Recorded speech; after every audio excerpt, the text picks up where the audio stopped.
One of the things that young athletes in particular, I think they struggle with, and I've experienced this as a dad, is loneliness. And now, for a lot of people watching and listening right now, we know that loneliness is a real issue that impacts a lot of people, and it has impacts on their mind and all that. We appreciate that. We understand that. We're not going to dig into the mental side of things and how it impacts certain people and how people get help for it. But I just want to talk about the isolation from family and friends as well. Like loneliness. I mean, you must feel lonely when I don't text you back. Loneliness in what regard? I mean, are you talking like as an athlete or in general? Like in well, sport? there's loneliness in general. Right? Yeah. And I think you've experienced it firsthand in our WhatsApp group when you send a message. I send a message. And Caleb always replies to me. Caleb doesn't reply. We actually have another group and you're not in it. On the real though. On the real. Okay. I've talked about my son a lot on this because he's the one who's actually on the journey. Yeah. I've got 3 kids, but my eldest son is on the journey of trying to be a professional athlete. So last year we sent him away to study at Lincoln University on a rugby scholarship. We thought that was really a good idea. We went down to Otago and Otago wanted him. Yeah. But we made sure that we left it with him to make the decision between Otago and Christchurch, and we felt as parents that Christchurch was a better fit. It's up to you, whatever you want to do, son. Sorted out that Christchurch was the better fit. So in the first year of his study, they get to stay in a dorm, a hall, like they have their own room, like a flat. Yeah. They stay in a flat, right? We thought, this is cool. You get to stay in a flat, you get your meals for free, you get your brekkie, you get your lunch and dinner. We thought, as parents, this is all good. You're going to be fine. You're going to be taken care of. We can talk to you every day. But that was last year. During the year, we thought, man, I don't know if Kyan's holding up okay. Because what we thought was a good thing in reality he did have a dorm, he did have a flat, but he would study at university, he would go have breakfast at university, and then go back to his room at university. So that was his cycle every single day, and he was going back at the end of the day, during the day, into this cupboard, this room that just had a bed and a little fridge for his milk, for his protein shake. So what we thought was him going to be okay because he was taken care of, he was actually really lonely down there. It's like prison. Yeah. Sounds like prison. Yeah, right. Did he have a flatmate? Yeah. So or a roommate? No. So it was just him. Wow. Single flats in this dorm. So you're right. If you look at it, it could be like prison. But one of the reasons why he decided to go to Lincoln, because one of his best mates went the year before. Yeah. And studied there. So at least we knew that he had him. Was he still there? Yeah. So he was spending a lot of time with him because after the first year they go out and they have to flat. Yeah. So he would leave the dorm to go out. To be connected with his friends. So loneliness is a real thing, especially if your children are away from home. Yeah. Big challenge. And for a lot of our Pacific people, and it's like we don't do as a culture alone at all. Like in the islands, the houses don't have walls. Yeah. You know what I mean? We got whales in the islands. So we are never alone. From the day you were born, you are very, very rarely alone in Pacific culture. Right? And if you think about it, right, a lot of our people play team sports. Volleyball, football, American football, rugby, league, all the team sports, cricket, kilkiki. We do a lot of that. But when we congregate, church choirs or cultural groups, Polyfest and what have you. So a lot of it is in groups. We very rarely, you don't see islanders at swimming at the Olympics. Eric the Eagle might have been an islander, but you don't see us doing a lot of the individual sports because just because of the communal mentality that we have grown up on, right? So we come from big environments, big families, and we don't have, there's no word in Samoan that I'm aware of, might be some academic sending us some stuff later, that means second cousin or third cousin or fourth cousin. That doesn't exist in our vocab, right? Oh, he's family, that's it. She's family, that's it. That's your uncle, that's your auntie, that's it. So we have a connection to our extended family like they are all connected with us. So even if you're an only child, so Tuwhinga, right, down in Wellington, he's an only child. Yeah. But I'm guessing he would very rarely be alone, you know? Yeah. So it's like when you take our people out into say if we're talking athletes, right, and you go on a journey, you get a scholarship somewhere or you get a contract to a club and it's just you there and everyone around you is not from a Pacific background. And you have to survive in that world, and not just survive, but also flourish. Because you still have to make the times. You still got to lift the weights. You still got to hit your targets at training in your games. So you actually still have to be the best amongst all that. It's almost like we are starting. It's a 100-meter race, but we are starting 20 meters behind the start line because we have to pick up that cultural, I guess, thread within us to get to the start line. And now we're on par. Now we have to make it as an elite athlete. That makes sense? Yeah, absolutely. Yeah. And the pressure to succeed makes this person they can't show their vulnerability because there's pressure, as you say, to be the best. You're down there because there's an expectation that you're a certain athlete, or sorry, I say you're down there, but you're away from your family. But you're whoever picks you up recognizes there's talent in this person. And there's pressure on you to perform. There's a lot of guys that I've come across in our environment, right, in the league environment, where they go chase their dreams at 17, 18, 19, and they are on the phone crying every week to their parents, to their family back home. I want to come home, I'm homesick. Some of them actually do leave. Yep. I'm not sure what the percentages are. Maybe a lot more leave than actually stay. And a lot of the ones that are playing pros now all went through that as well. That had to go through that. And now you're going to get some that are mentally tough and independent that it's like, you know what, I grew up on my own anyway, man. My family wasn't around, or we had we didn't have an environment where I was nurtured anyway. So I learned to live on my own. So this is nothing to me. Whereas for the most part, guys and girls, they have to understand how to let go of that sort of family unit, but be independent. You're still connected to it, but you have to be independent, and you've got to work it out for yourself to a certain degree. Yeah, and that's the building blocks to resilience, right? To be able to do that. That's right. But I've seen it happen too with a lot of young kids. So if your boy, for example, in a lot of the league, we try not to send them off on their own. So even though he had a guy there, one of your boys' mates a year earlier, he's a year ahead. So he's a year advanced in everything he knows about so they're on different levels of their journey, right? So what we try to do is make sure that you don't send ones. Yeah. Right, they go in pairs, minimum. Yeah, that makes sense. Just from a comfort, because then they're on the journey together. Now, your boy's mate might be, I can't make our catch up this week because I'm going to do something else with so-and-so that he met a year earlier. And it's like, yeah, it's all good, but then your boy's still there by himself. You know what I mean? Whereas if they went through it together, both of them would know that person. And then both of them could go on there. Yeah. So it's like they're still a year behind. They're still 12 months behind. The benefit, though, if I use my son as an example, he becomes his mate, obviously, because he's a year ahead, he's developed a new circle of friends. Yep. And so that circle of friends becomes his circle of friends, and they bond. What's really interesting about the loneliness thing with his mate who went down before him, he's a baller. He played basketball. Yep. He dropped basketball the following year because all the boys were rugby players. And he felt lonely and isolated when everyone would come around because all they'd talk about was football, rugby. I was telling you about those, writing down those 5 people that you spend the most time with. Yeah. So the second part of it is that you usually become the 6th. So that basketballer hung out with 5 rugby guys, or mostly rugby guys. Then eventually he became a rugby guy. He became the 6th. Yeah. So those people that are around you, if 5 of those people are in a gang, you're going to be the 6th. And it's everywhere. A lot of people say it. If 5 of those guys in there are at university, then you'll be the 6th. Yep.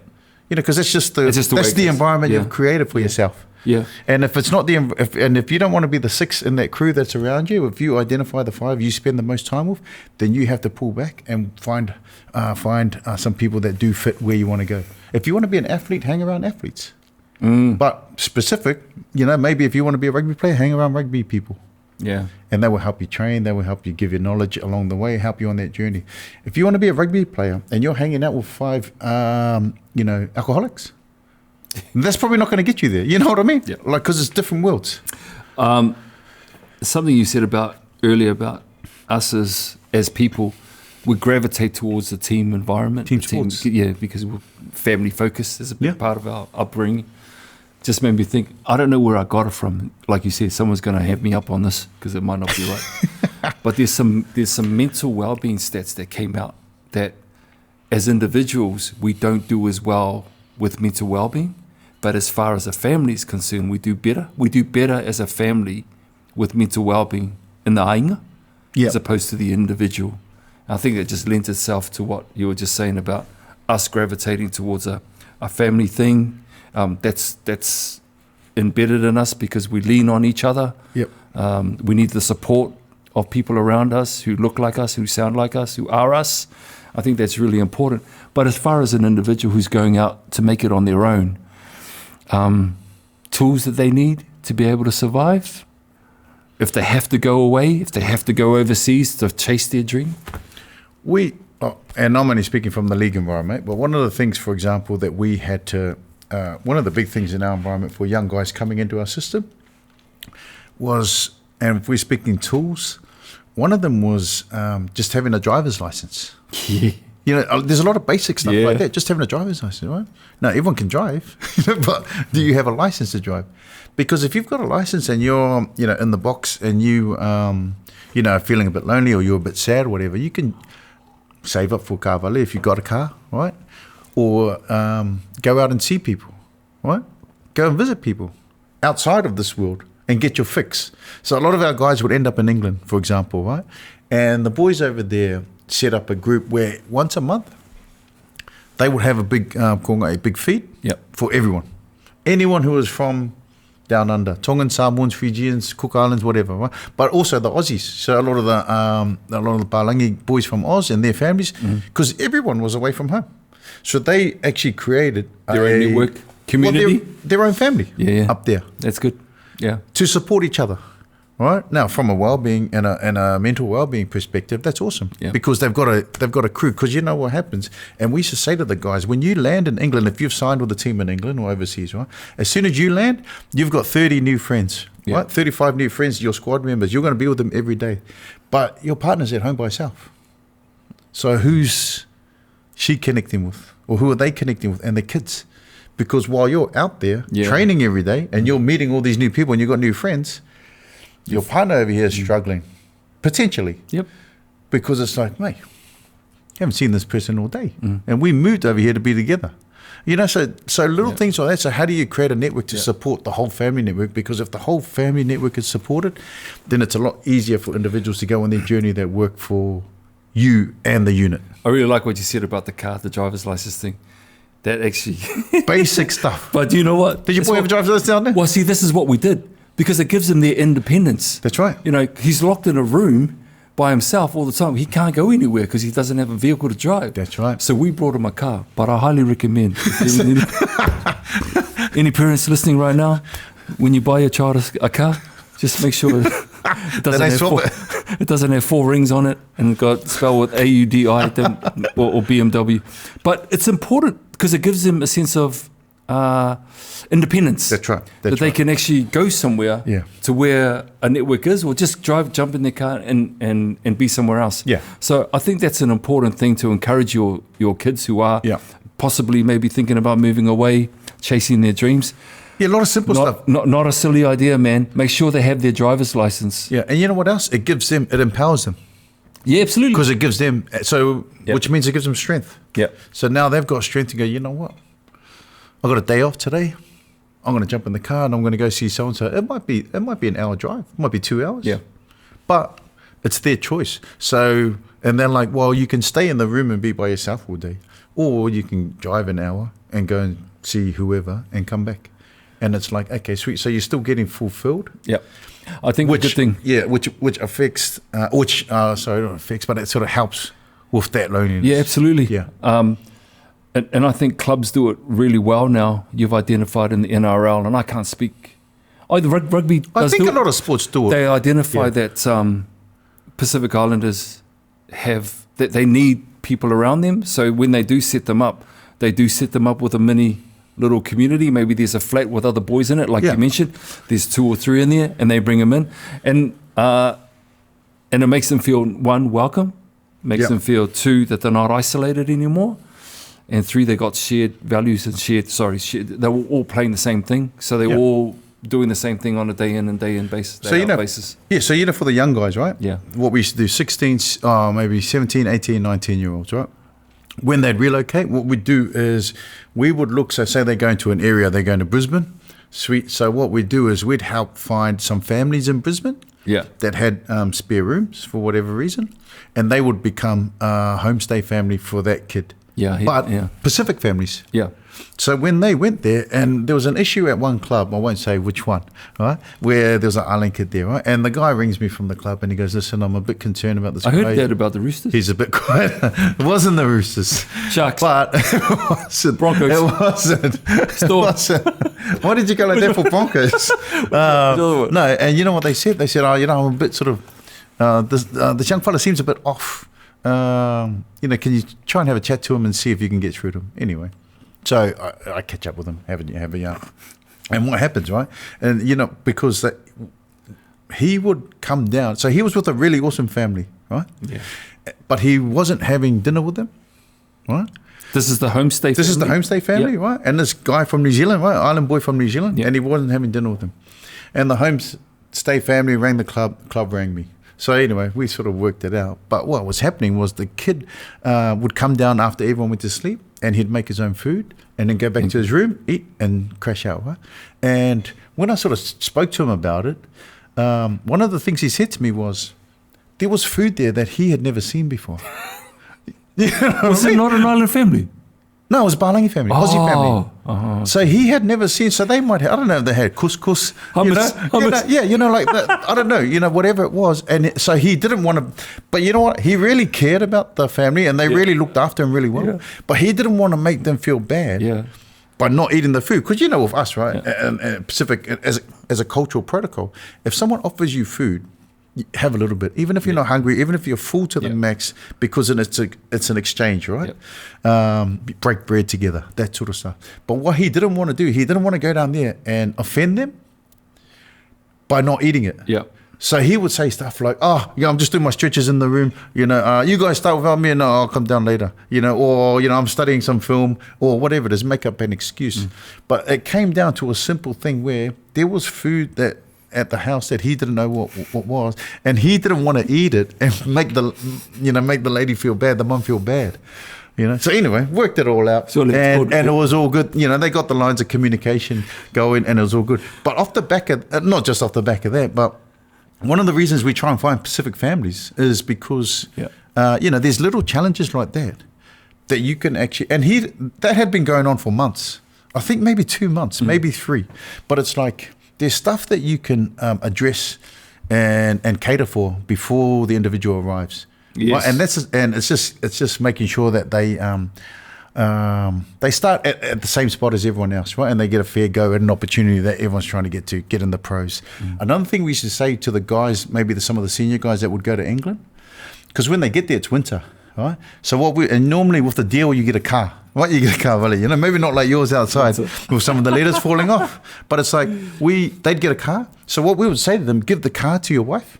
Yeah. And you go and buy a bomb to run around in. Get an old school car, 500 quid or whatever it is. You use that for training, and your family, your partner and the kids, they get the club car. And because then when you're at training, they can drive around and go and see stuff. The family as well. Yeah, just like your boy down the line, right? Yeah. With a driver's license. I just want to say, okay, for those listening right now, that's actually a really good point about being in an environment that's different. So if you are in an environment that's different, if you are in a Palangi home, that white... Or Russian or Filipino. Or anyone, right? Okay. We know some. That white circle thing that you might see next to crackers, that's brie cheese. That tastes good, okay? That's one. And the cheese got a jacket on it. The brown, it's kind of like beige. Looks like mashed peas.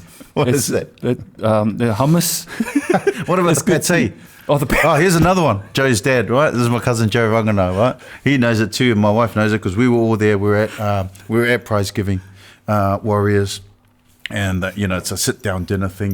Black tie, all that sort of stuff, and they've got food on there, and there's a pate. And it's like it's like round. It's like round. Yes, I know. But it looks, and we were looking at it, and we're like, oh, sweet. There's a little knife next to it, and you get some and you put it on your cracker. Anyway, Joe's dad comes, he sits down. He's my dad's oldest brother.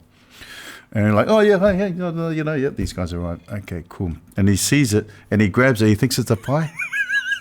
And he eats it like this. And we're just looking at him going, but we don't know what that is. But you know what? He didn't stop. He didn't stop. But it's good man. It's like it's just different. Yes, I know this. Like when I've never seen pate. Well, but when you go into that world, you get pate. Well, Stuff like that. I'm married to a Palangi. Do you have pate? No. Oh, I was introduced to hummus, pate, and then all of a sudden, and when she did some shopping and brought the bread home, it's the first time I've seen Molenbeek. Yeah. I didn't realize. Yeah, I wonder how. How come this bread is already cut up? That's right. You don't even know growing up that there's actually brown bread, eh? Well, we laugh at it. Another challenge. Hey, we laugh at it, but that's actually a really good story that clubs identify that our young kids, especially our island athletes, need to be with people. Well, it's to make them comfortable. Make them feel comfortable. So that once you're comfortable, then they can be the best they can be. That's it. But whether you make it or not, at least you're comfortable and you're having a fair crack at it. Yeah, so the tools are there. The resources are there for our young athletes. I feel like they are because, from your background, the application comes a lot down to the individual, whether they, really, really want to give this a crack. The resources are there. You've got to have a drive to be able to want that. You've got to have a supportive village behind you. And stay in the game. Be all in. Because sometimes, you got 1 foot in camp and 1 foot out. And that if you're like that, I feel like that's not going to work. That ain't going to work for you. If you're trying to be an elite athlete and go into a pro environment in whatever sport you're in, that won't work. Doesn't it? You got to be all in. But you got to be all in to give it a good crack. Yeah. And you know what? It's not, that environment's not for everyone. Some people just can't, like you can go all in, but still not make it, become an elite athlete. I can see that, you know what I mean? but I'm saying, because that world is not for everyone, but everyone can try and have a crack at it. But you have to have a good crack so there's no regrets. Yes. Because then it's like, you know what? Yeah, I try to, I try to swim, at the Olympics, but it didn't work out. Yeah, I'm just trying to think how the village. Breakdancing at the Olympics. They never bunny. You could have done that. You could have done that. Actually, I could have won that. You could have won that. You could have got a gold for New Zealand. I would have. And Samoa. Actually, if you'd have won in Samoa, you would have got gold. You know why? Because I stretch properly. I warm up properly. That's why. I'm just trying to think about, before we wrap it all up, because it sounds really easy. It sounds straightforward. And everything you're saying here, I believe in, because I'm kind of living that now with my eldest son. But yet there's still some roadblocks ahead, roadblocks that hinder our young athletes. One, I don't think some of them, they're not all in. And when I say not all in, mentally, it's hard for them to think, oh man, I don't know, I'm going to leave my friend, I might leave my girlfriend here. I think I can make it, I don't know. I think that's a big one. So what would you encourage these young athletes who may be listening right now, who maybe have to leave the home to further their sporting career? There's a lot of information out there, right? A lot, everywhere online. And if you really want to find it, you can find it. The thing with being an athlete is a lot of people know what to do, but doing it is a different thing. There's not many people that are really prepared to do it, are really prepared to make the sacrifice. And I think that's the big difference, Like my boy, who's 15, he knows what needs to be done because he's seen it with me, right? But he'll still have chocolates at 10 o'clock at night, So it's like whether you're prepared to do it or not. You know what you need to do, but whether you really want to do it or not. Yeah. There's a difference there. Yeah. I will also say this, that you need to be able to communicate. You need to be able to talk. as an athlete. Yeah, as you go further and As you further, go, you need you to have be, to get better and better at it. you have to Yeah. be able to get better and better. Yeah. And one of the good things about clubs now is that they provide mentors for that person, for that young athlete that's coming through. But it's up to you as a young athlete to tap into their resource, because they can do all the knocking on your door and making sure you're all right. But you got to have the courage enough to know that if I want to be better at what I'm doing, if I want to go to where I want to go, I need to open up to somebody to tell them this is how I'm feeling and this is where I'm at, right? Yeah, that's right. But also, there's still a lot of clubs and still a lot of sports that don't even see the need for that, for our people. Yeah, that's Heaps, yeah. heaps of sports, heaps of clubs. You know, it's still like we aren't. The cultural side of athletes from the Pacific isn't on the radar to look after them. I mean, say because in the league in the NRL right now we're about 50%, right, roughly, guys and girls. You can't not do it. Yeah. Because it's half the game. It's half your cohort. Yeah.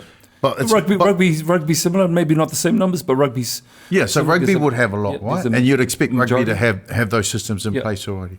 There's not too many other sports around the world that would have those numbers. Maybe not even like college football, NFL. They don't have those numbers. Basketball don't have those numbers. You know, volleyball don't have those numbers. But there is the resource that's available, if not within the club. There's within generic the community. resources available, Yeah. player development, Yeah. people right across Yeah. the world, What I'm saying well-being is, stuff. Yeah, What I'm saying is, it shouldn't be an excuse, or it shouldn't be a reason for you not to further your career. Even if there isn't a resource available in your chosen sport, there is a village that could be available to you. Yeah. You understand? yeah. And it's just you know, it's hard. It can be hard Yeah, for young people just to open up in general, right? Absolutely. So it is a challenge, and it'll always be a challenge, I think. But I think it's just for people knowing that there is help available. Yeah. And if it's not through this door, then look at this door, or look at this one, or look at this one. You know. But it'll be there. There is always people there willing to help. Absolutely. Sometimes they just don't see it. You know, what's right in front of them. For anyone who is listening, I hope parents are finding this encouraging. That, especially for the sports that we're talking about here, we're talking majority about league and rugby, that they recognise that our people make up an integral part of the sport. And I hope you're encouraged that there are services available to your daughter or to your son. But to the young athletes who are listening as well, you should be encouraged that you can give it a crack. You can give it a crack and know that your village will support you on the outside. If not, the village, I'm talking about your family and the community that you're going into, you should know that. Yeah, it's an awesome world to be in. Yeah. Like awesome, and it opens up a lot of opportunities. But I think it's cool, you know. And I think one of the things that we sort of struggle with as Pacific people, and maybe some of the youth as well, is because we've been collectives, right, in big groups, big families, big communities our whole lives. Being an individual is hard. Stepping out, I want to play tennis, or I want to play golf, you know, or I want to be a singer, or I want to be a DJ, or I want to be an actor, which is an individual thing. That can be hard, just separating from the group. Yeah. But just knowing that you're always connected and giving it a crack. If that's what you really want to do, go for it. You know, and it doesn't have to be sports, but just have a crack at what you really want to do in life, because it's fun. Well, I was just about to say, if you're enjoying what you do, it doesn't become work. You know, it doesn't become something you have to think about. You know, if you're enjoying it, so it first has to start there. Enjoy what you do. Live for what you want to live for. Know that there's support on the outside, and that's us. Sick. Da-na-na-na-na. Bye.